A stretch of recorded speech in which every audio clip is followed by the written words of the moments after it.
Okay, so we have our class here. Now, let's say we wanted to maybe base something off this class, like there's something else. For instance, we wanted to have a new class. We'll call this class a rover, let's say. Now, let's say we wanted this class rover to have all of the properties that car has. Now, we could obviously copy and paste all of this, and we're done, right? Well, this is very bad. This is a very bad practice. So if you want to get all of this, you just do this.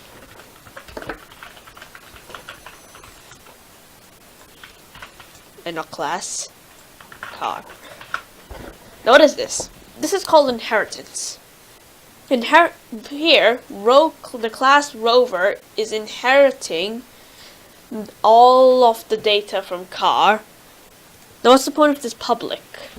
Well, this public I'll explain later. Now, with this class, we can possibly, we have a new class and it inherits. We can possibly just do this, right? We just switch this to rover and then everything's gonna be good. No. It still wants us to show. It still doesn't know what a constructor is. For some weird reason, the only thing that doesn't pass over is the constructor. That's the only weird thing. A simple fix is using car. This tells the class, hey, whenever one of you is created, instead of using your constructor, use your parent's constructor. And now this will work. And as you can see, we can get the data from here and from here. We get all the data immediately. Simple, huh? Yeah. Now what about this public?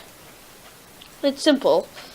First off, I need to teach you about a new type of data type, or whatever it's called. You know, private and public. There's also protected. Protected is, for instance, if we say int plate, then here we say int plate. This plate equals plate. This, let's set that out just here. This protected means that nothing outside, it's like private, nothing outside can access this. Nothing outside, but classes who inherit this class can. So for instance here, I can make a function, like if I can make a public function called int retrieve plate. And again, this is just a function that will return something, an int. And here we can say return this plate.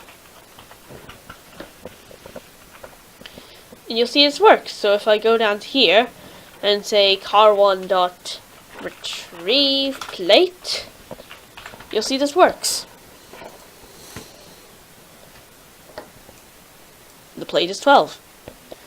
So that's what protected is. Only classes who inherit this class can access these properties. So what does this public mean? Well, there are 3 different variations. So in each class you would have usually three types of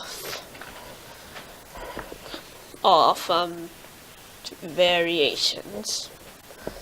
Three types of variations of variables: public variables, protected variables, and private variables. Each of them are self-explanatory, as I told you. Now, this key changes everything, this public key. When you use the public key to inherit from a class, these are what it's set to, what you would expect. Okay? So when this is public variables, any of the public variables here, so in this case these four are public here and can be accessed at any time. Protected, if I put protected here, we should immediately get an error. Why is this? Because when you use protected, this public is actually then changed to protected. So now all of this is now only accessible by its any class that inherits from it. And if we now use private, this means that absolutely no class can access it. Absolutely no class can access whatever we got from this whatever we inherited. So those are the two different types. Public, I should probably and you can have as many inheritances as you want.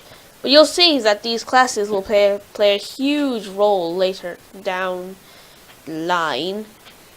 Subscribe to me if you want to see more coding videos, or if you're more into gaming videos, I have those too. If you like this, press the like button. I'll see you all in the next video.